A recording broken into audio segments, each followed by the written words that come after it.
decía yo que quedó la promesa pendiente de hablar de transporte público. Vamos a hablar de transporte público y del problema del transporte urbano en general, algunos detalles. Espero que la clase sea entretenida. Estoy grabando, sí, gracias Jaime. Estoy grabando y me confirman que efectivamente esta es la última clase del curso. Ya. Entonces vamos a hablar de transporte público y del problema del transporte urbano. Y quería empezar yo por un tema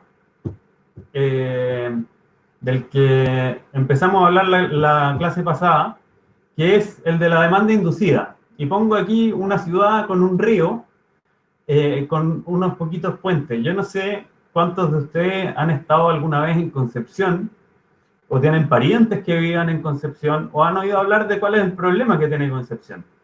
Concepción es una ciudad que está construida en la orilla, en la ribera del río Biobío. Y como toda ciudad moderna, centro de actividades, capital regional, una de las ciudades más importantes al sur de Santiago, es una ciudad que se ha expandido mucho. Y esa expansión necesariamente significó llegar a un momento en que la ciudad cruzó el río. Entonces hay varios barrios, algunos son comunas, otros son partes de comunas, pueblitos que antes eran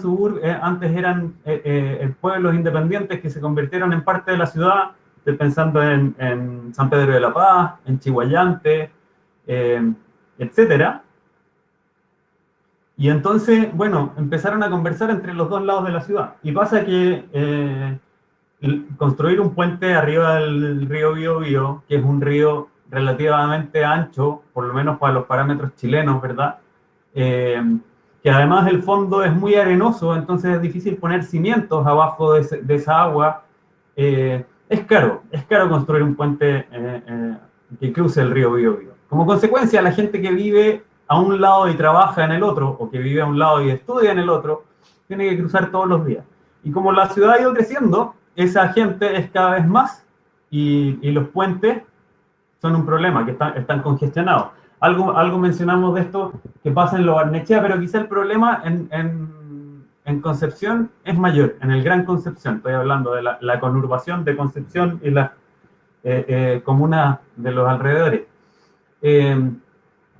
Hay gente que exagera esta idea de la demanda inducida y prácticamente al punto que es verdad, no siempre vale la pena construir infraestructura nueva, porque a veces lo que se logra es que haya más autos en las calles, y eso veníamos hablando la vez pasada de demanda inducida, ¿verdad?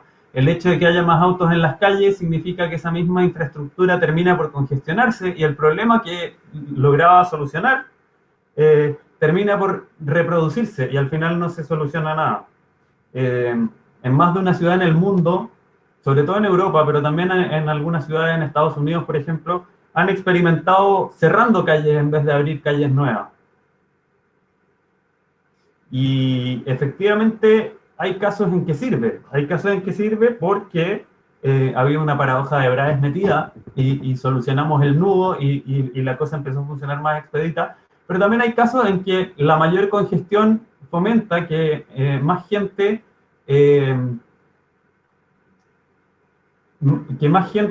elija otras alternativas para moverse, o elija otras estrategias para moverse, y busque trabajar, busque otras fuentes de trabajo, o busque trabajar desde la casa, los que pueden, etc.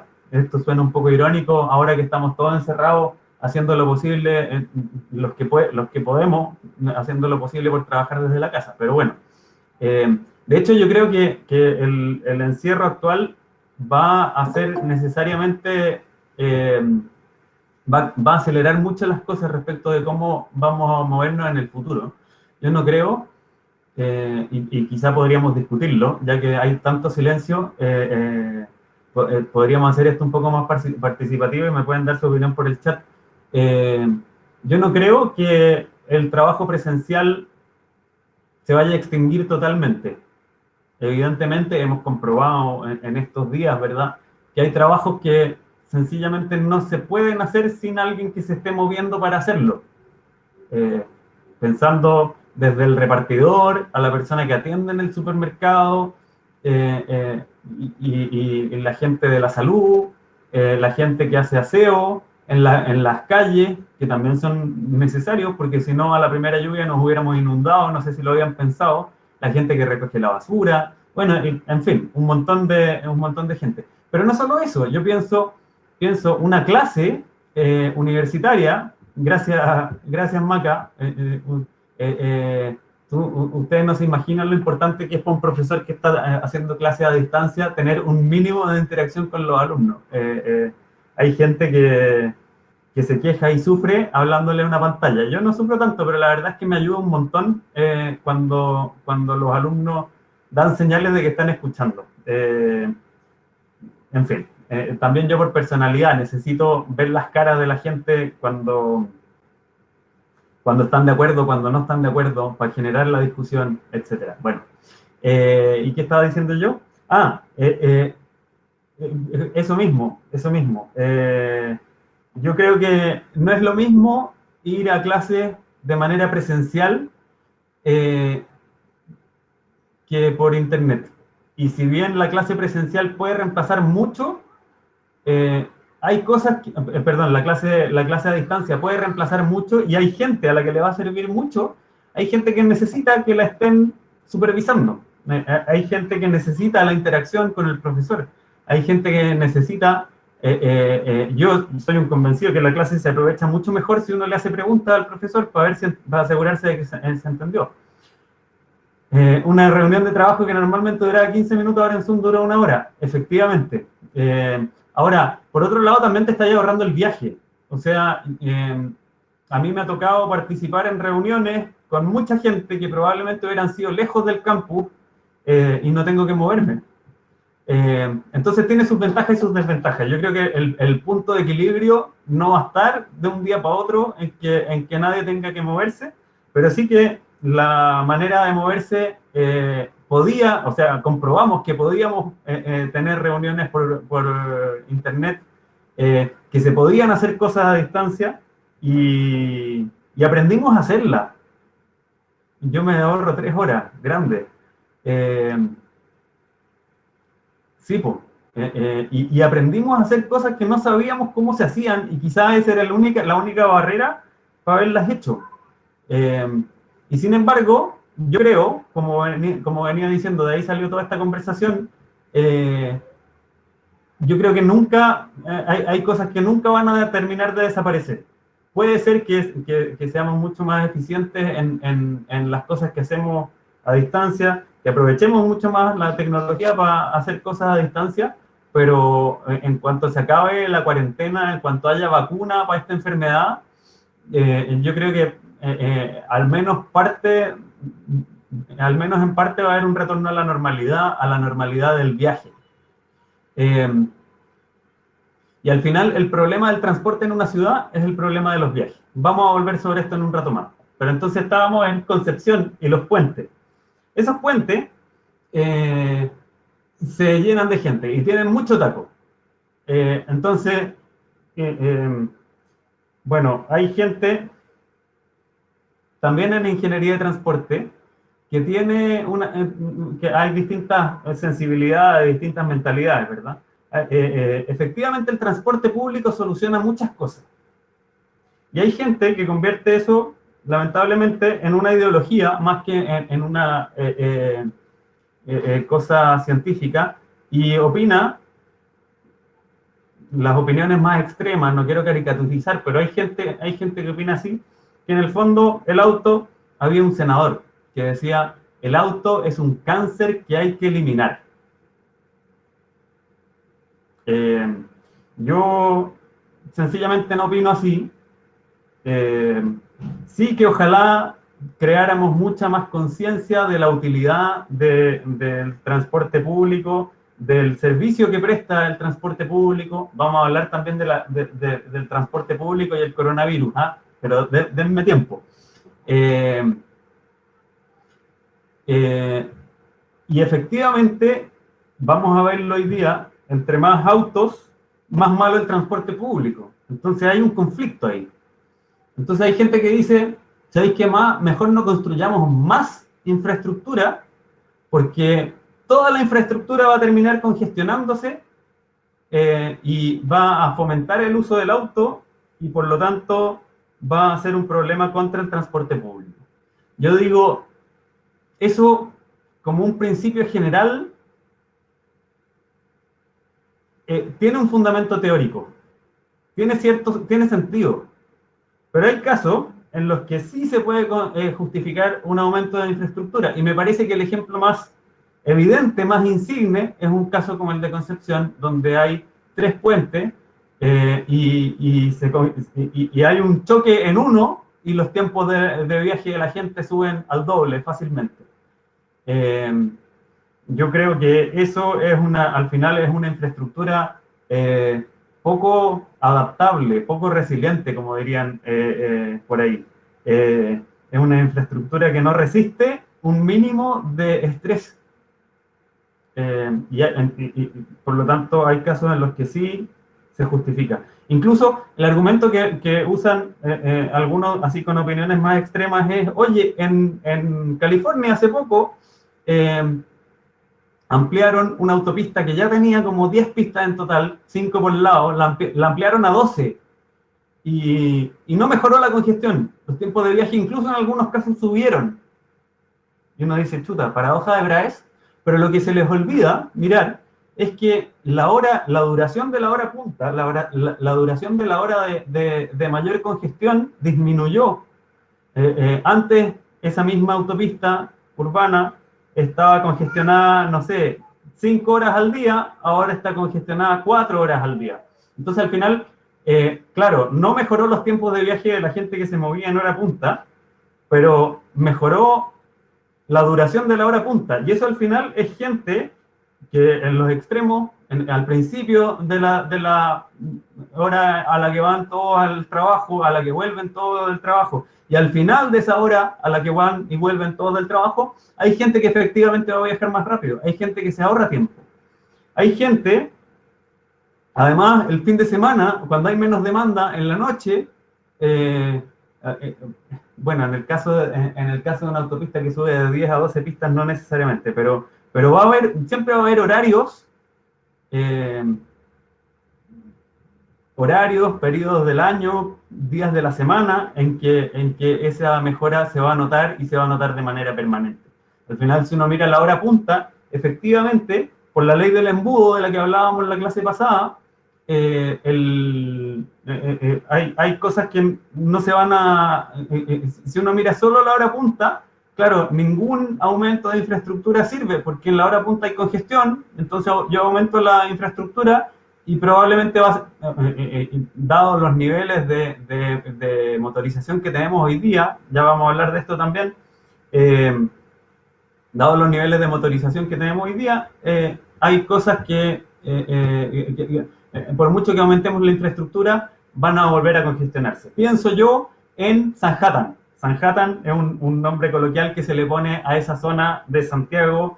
Creo que lo mencioné la vez pasada, Apoquindo, Tobalaba, la costanera Andrés Bello, hasta Américo Vespucio, y podríamos decir, el presidente Riesco, ese cuadrante de ahí, que está lleno de edificios. En Sanhattan, hace algunos años atrás, se construyeron 3 grandes proyectos inmobiliarios, se estaban construyendo al mismo tiempo, y solo ahí se produjo la alarma. El Costanera Center, el Titanium, y 3 edificios que también tienen un nombre con Titanium, que es donde antes estaba el estadio Santa Rosa de las Condes, llegando al río Mapocho, donde hoy día llega la entrada nueva desde la Costanera Norte hasta Andrés Bello.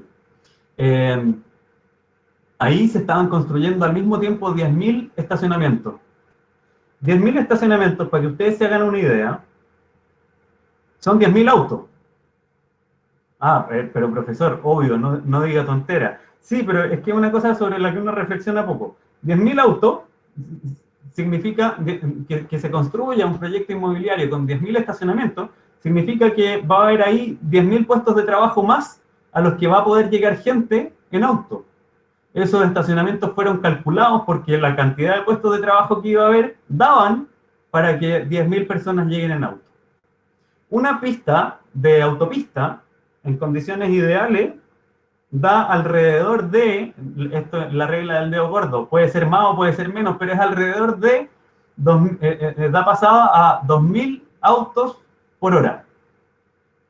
Entonces, si queremos hacer que lleguen 10.000 autos por hora a un mismo lugar, ¿cuántas pistas necesitamos? Bueno, 10.000, en este curso se promete que no vamos a usar fórmula, pero esto es como de colegio, ¿no?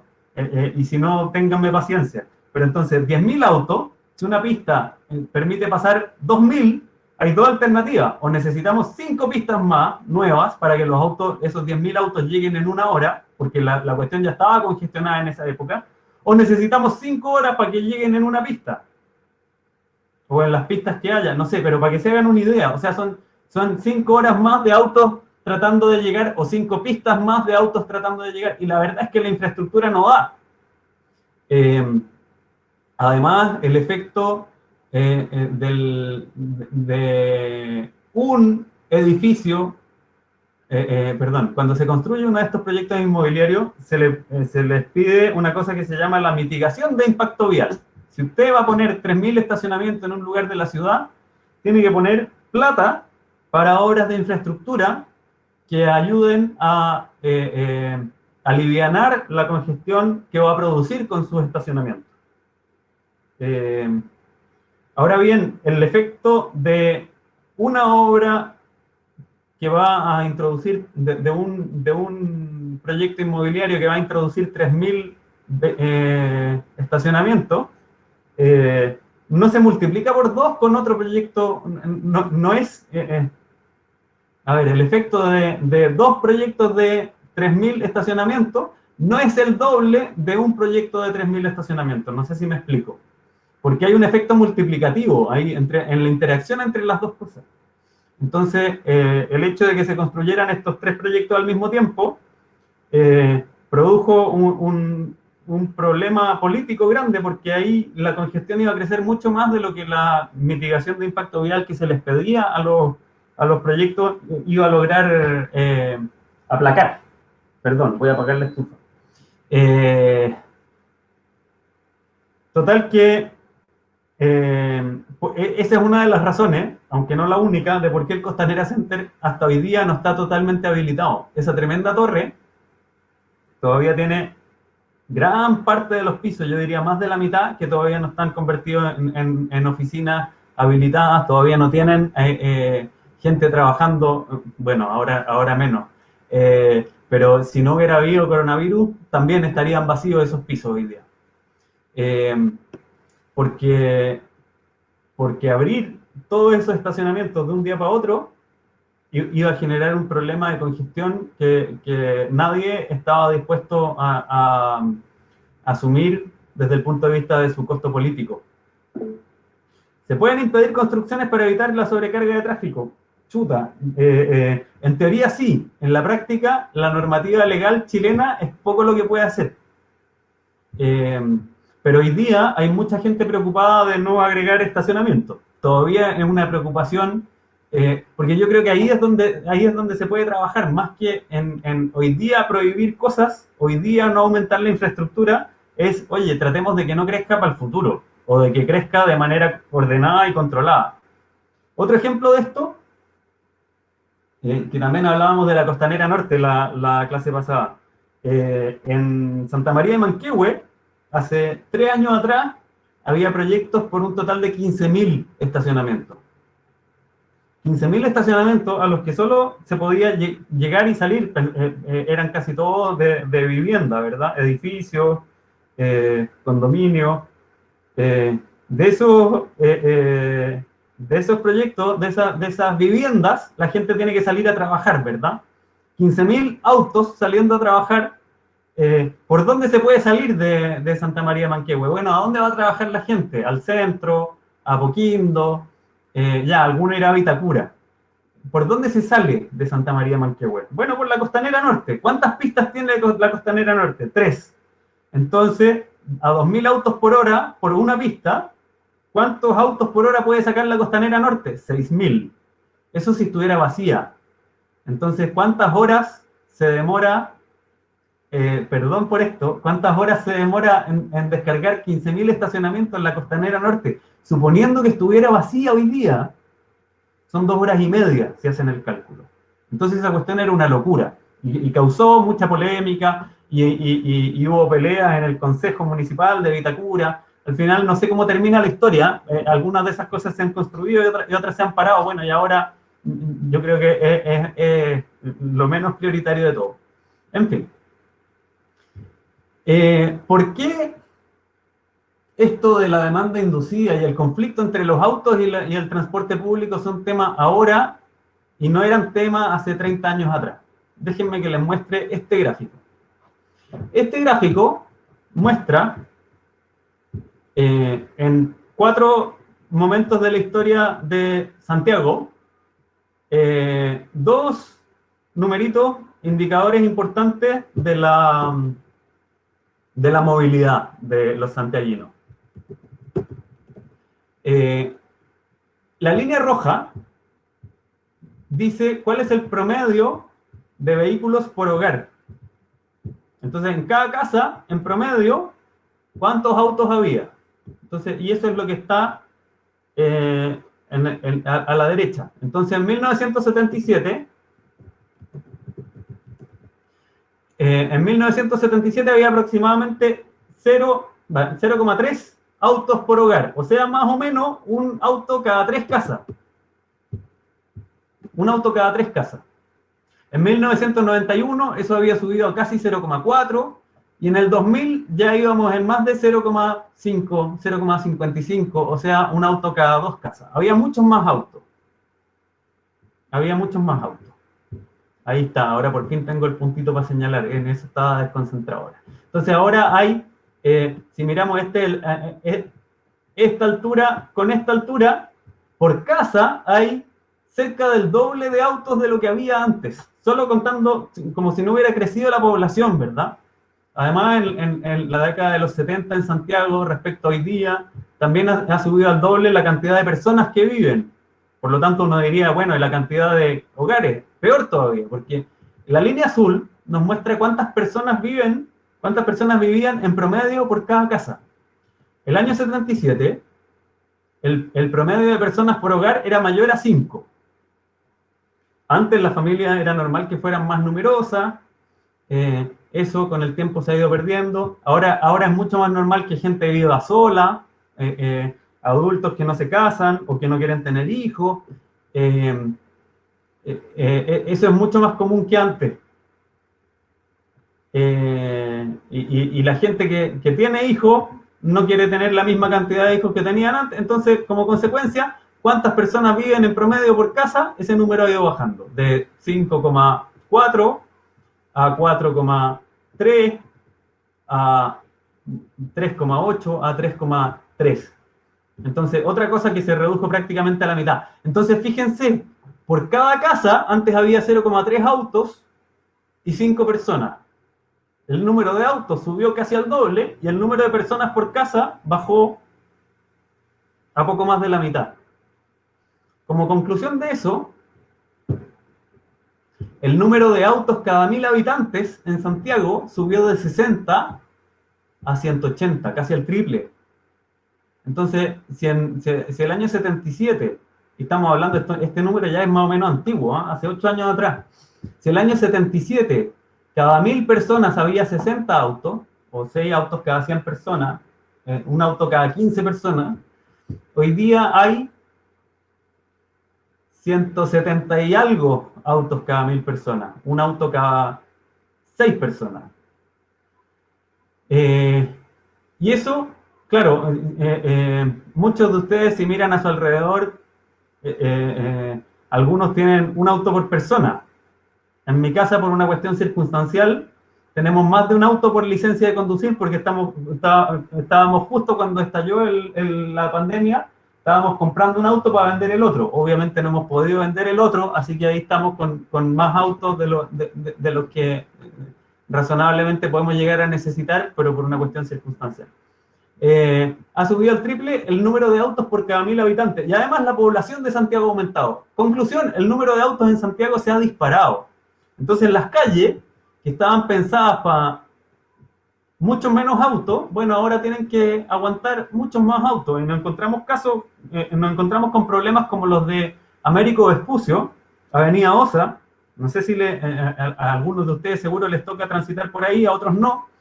Que está congestionada prácticamente todo el día. Bueno, precisamente por eso es que y esta es una opinión súper personal, y yo sé que hay gente que no opina así, y bueno, y al final en ingeniería lo que dirime estas discusiones son los números, pero incluso a la hora de calcular los números hay que hacer supuestos sobre el costo y el valor de algunas cosas. Entonces, al final, incluso con números no es fácil ponerse de acuerdo. En mi opinión, eso es lo que hace que tenga sentido construir una autopista como Américo Vespucio Oriente.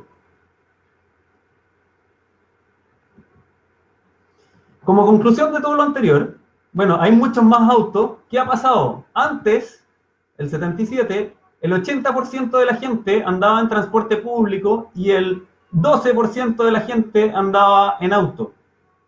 El porcentaje de la gente que anda en auto ha ido subiendo con el tiempo y ahora más de la mitad de la gente se mueve al trabajo, a los estudios en auto, y del 84% ahora al 32-33%, o sea, un tercio. Antes era una mayoría aplastante, casi todos se movían en transporte público, ahora un tercio de la gente se mueve en transporte público. Obviamente ese tercio de la gente tiende a ser, no es estrictamente así, pero es mayoritariamente sobre representa a la gente más pobre, a la gente que tiene menos posibilidad de acceder al auto, ¿verdad? O de pagar un auto, de mantener el auto, de pagarle la benzina al auto. ¿Y qué pasa? Bueno, pasa que es menos atractivo. O sea, algo pasó aquí, de eso vamos a hablar. ¿Por qué se da esto? Bueno, porque los autos son más baratos, más tecnología. ¿Por qué ha subido el ingreso per cápita de las personas? Chile aquí pasó, en fin, no voy a usar muchos adjetivos, pero de hecho el ingreso del chileno medio aumentó un montón. Aparte de que el auto era más barato, el ingreso subió. Y es algo que ha pasado en muchas partes en el mundo. Para que lo vean de otra manera. Aquí en celeste está porcentaje de transporte público, porcentaje de viajes en caminata, caminando, porcentaje de viajes en auto y porcentaje de viajes en otros modos. Aquí está la bicicleta, la moto, el helicóptero, la ambulancia, en fin, en todos los modos de transporte público. Miren cómo esto fue cambiando a lo largo del tiempo. En 1991, ¿qué pasó? Todos los modos crecen, menos cuando hablamos de modo, hablamos justamente en lo que sugiere la palabra modo, ¿verdad? ¿En qué medio de transporte, de qué medio de transporte estamos hablando? Disminuyó el transporte público proporcionalmente 77-91, 77-91, 77-91. Aumentaron todos los modos menos el transporte público, que bajó de 69 a 56%. Yo creo que la torta lo ilustra de manera mucho más gráfica. Y miren lo que pasó del 91 al 2001, en solo 10 años. Ya, aquí yo creo aquí también hay un tema de que cambia la manera de medir la caminata, pero no es menos cierto que aumentó la caminata. ¿Y por qué aumentó la caminata? Ya, porque Que aumenten los autos, usted, profesor, lo venía diciendo, ¿verdad? El auto es más barato y la gente tiene más plata, entonces mucha más gente puede comprar auto y está dispuesta a hacer su viaje en auto. Pero la caminata, ¿por qué aumentó? ¿Alguien me puede decir por qué aumentó la caminata? ¿Alguien tiene una idea de por qué puede haber aumentado la caminata entre el 91 y el 2001?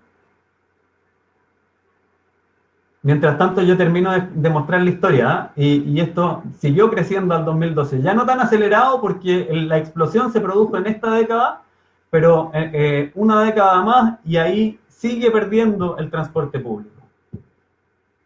Hay más factores y los vamos a decir. Porque aumentó la congestión vehicular, efectivamente. Por el metro, no, porque el metro está aquí. Y fíjense que con Transantiago y todo, el Transantiago hizo que mucha gente pudiera entrar al metro que antes no entraba. Pero ¿en qué se movía esa gente que antes no entraba al metro? Perdón, para que ustedes sepan, quizás no todos lo saben. Antes del Transantiago, uno tenía que pagar por separado la micro y el metro. Hoy día uno se pasa al metro y a lo más tiene que pagar una plata extra porque el metro es un poquito más caro, pero en el fondo se considera como un solo viaje. Entonces, la posibilidad de hacer un viaje micro, que hoy día es tan común, en esa época significaba pagar el pasaje de la primera micro, el pasaje completo del metro y el pasaje de la segunda micro.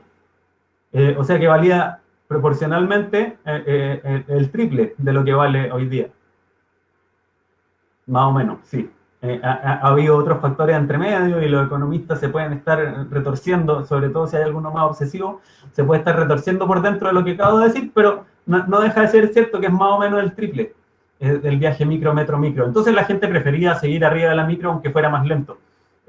Lo que logró el Transantiago con la integración tarifaria fue que más gente anduviera en metro, pero no que más gente anduviera en transporte público. Lo que de verdad produjo que aumentaran incluso las caminatas en desmedro del transporte público fue lo que dice Daniela, porque al haber más autos y no proporcionalmente más calle, que no sé si es esa la solución, yo tampoco creo que sea esa la solución, aumentó mucho la congestión y gente que antes tomaba una micro para andar 3 cuadras, dijo, oye, entre esperar la micro, lo lento que va a ir la micro, más me vale ir caminando. Y quizá alguno de ustedes lo ha experimentado en circunstancias normales, Apoquindo a las 6 de la tarde, 6 y media de la tarde, hay tramos en que es más rápido caminarlo que andarlo en micro, incluso en auto. Ahí cerca de Sanhattan, cuando están todos saliendo de los edificios o llegando a los edificios en la mañana, hay horarios en los que es más rápido caminar que andar en micro. Y eso hizo que creciera la caminata y disminuyera la torta que se lleva al transporte público. Y eso sigue y probablemente va a seguir. Lo cual de alguna manera es problemático. Ya vamos a hablar de esto con más detalle. Ahora, uno se pregunta, ¿y esto ha pasado en todas las ciudades del mundo por igual o no? Y tengo aquí un ejemplo con 4 ciudades, son todas más o menos de datos de hace 10 años. Voy a tener que renovar voy a tener que buscarme datos más actualizados. Aquí está Santiago, ¿verdad? En 2012. Y aquí tenemos 3 ciudades representativas de distintas realidades del mundo. A ver si me pueden decir qué tipo de ciudad es cada una.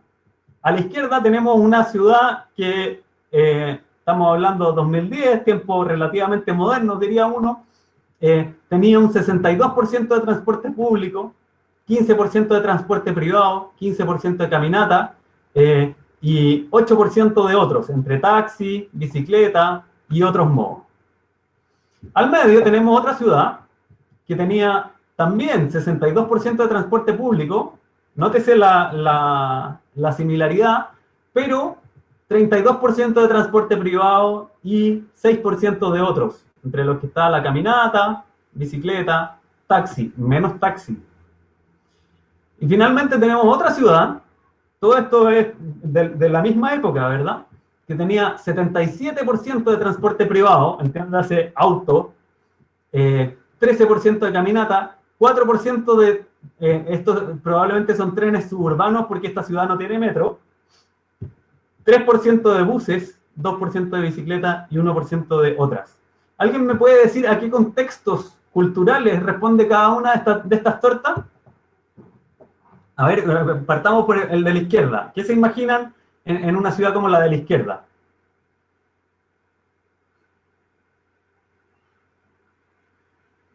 Comparado sobre todo con Santiago, piensen aquí, Santiago ya tiene 27% de autos, esta cuestión aquí tiene 32 y aquí tiene 15. Santiago tiene 27% de transporte público. Estas dos ciudades tienen mucho más transporte público que Santiago, aunque la del medio tiene más o menos la misma cantidad de transporte privado, un poco más incluso, y la de la izquierda tiene la mitad de transporte privado, las dos tienen mucho más, el doble de transporte público. ¿Qué tipo de ciudad será la de la izquierda? A ver si alguien se atreve. Ya, pues, yo aquí es cuando digo, aquí vamos a dejar que se produzca ese silencio incómodo hasta que alguien diga, ¿podría ser algo más rural? No, no es rural, es una ciudad de varios millones de habitantes. Ciudades más desarrolladas. Es una aseveración audaz. Con menos recursos, no, perdón, no es ciudades más desarrolladas. O sea, podríamos, quizá esta es más desarrollada que esta. Yo sé qué ciudad es. Entonces, con menos recursos, de hecho, sí, esta ciudad podría tener menos recursos. ¿Por qué destinos turísticos?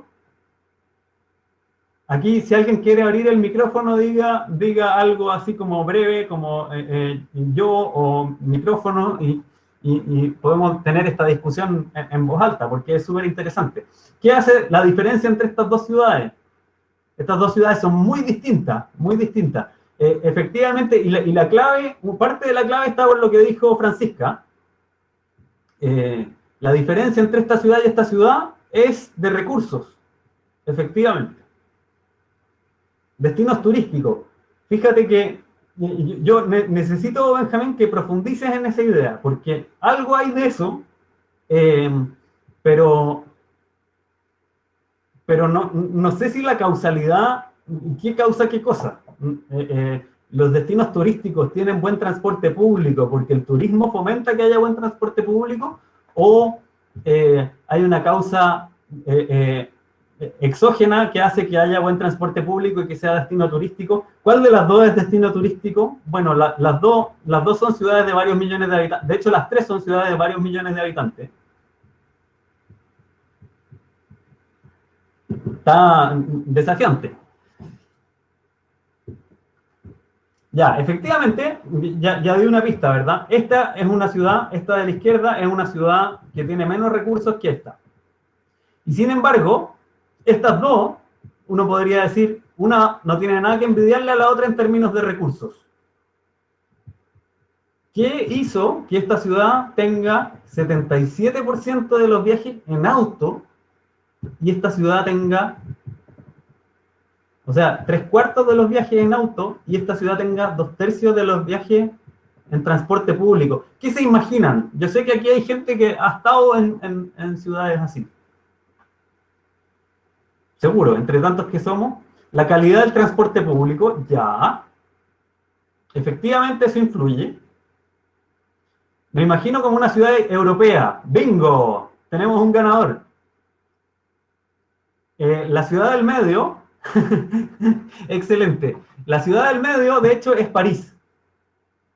Ya, ¿y qué te imagináis tú misma? A ver si te animáis.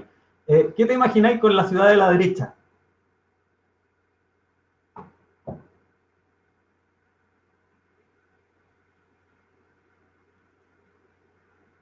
No sé, estoy pensando, me da vergüenza. Nadie te está viendo la cara.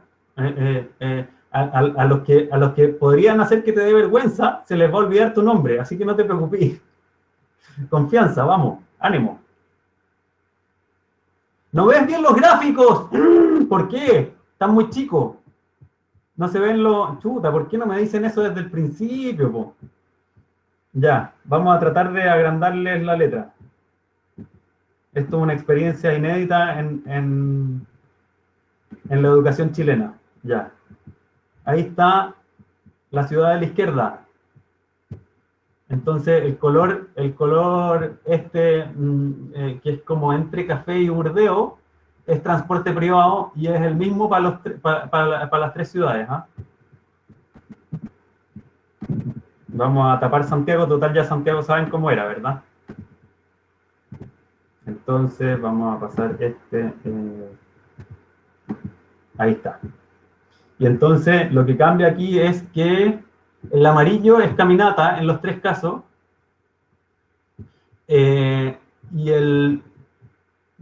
fíjense que el celeste aquí es transporte público, aquí es verde, y aquí también es celeste. Según yo, mientras más chica la ciudad, menos autos hay porque las cosas están más cerca. Efectivamente, eso es un punto importante. Ahora, París igual ha experimentado un fenómeno que se llama la suburbanización, que hay gente que vive afuera de la ciudad y va a trabajar al centro. Pero efectivamente eso influye bastante. En Londres también hay gente que vive afuera de Londres y efectivamente eso hace que la gente camine más. Perdón, esta ciudad, ya lo dije, no lo dije, es una ciudad europea, efectivamente esta ciudad es París. Ya, pero ¿qué ciudad es esta de acá? ¿O qué tipo de ciudad se imaginan versus esta de acá? Encuentro que es un ejercicio interesante. Decíamos que estas dos en ingreso son comparables. No sé si en realidad, no sé si una no tenga nada que envidiarle a la otra, pero son súper comparables en ingreso. Efectivamente, esta ciudad puede ser más compacta, habría que entrar a evaluarlo, y eso hace que las cosas estén más cerca. Pero además hay un detalle. París, ¿desde cuándo tiene metro París?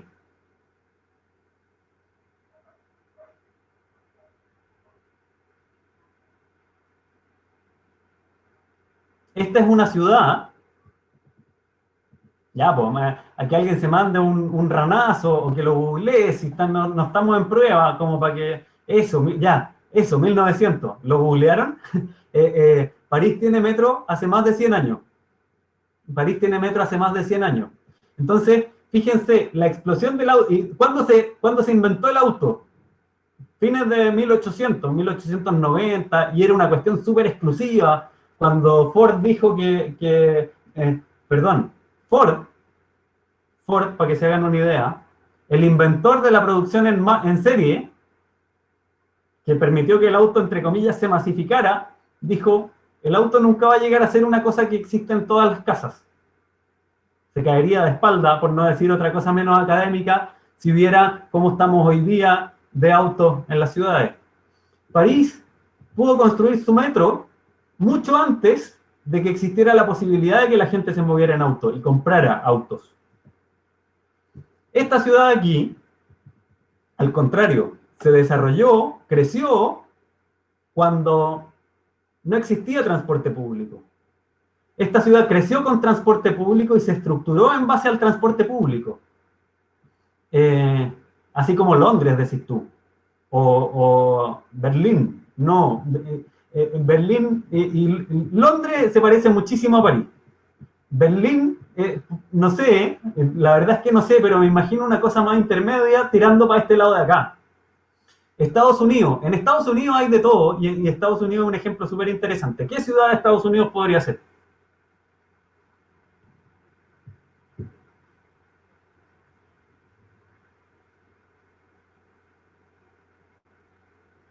Nueva York. No, Nueva York, el metro de Nueva York también tiene como 100 años de antigüedad o más. Y aunque está súper suburbanizada, aunque tiene muchos suburbios donde vive la gente, ya, Los Ángeles tiene más sentido. Los Ángeles es una ciudad de muchos autos, también tiene metro, también tiene transporte público, también tiene gente muy preocupada del transporte público, pero tiene un pasado de mucho crecimiento estructurado en torno al auto. Ya, entonces efectivamente hay una cuestión de historia aquí. Cuando la gente tuvo plata para comprar autos, y si eso permitió que hubiera una infraestructura para el transporte público y una cultura de transporte público. Antiguamente, para que ustedes se hagan una idea, el que urbanizaba, el que hacía un nuevo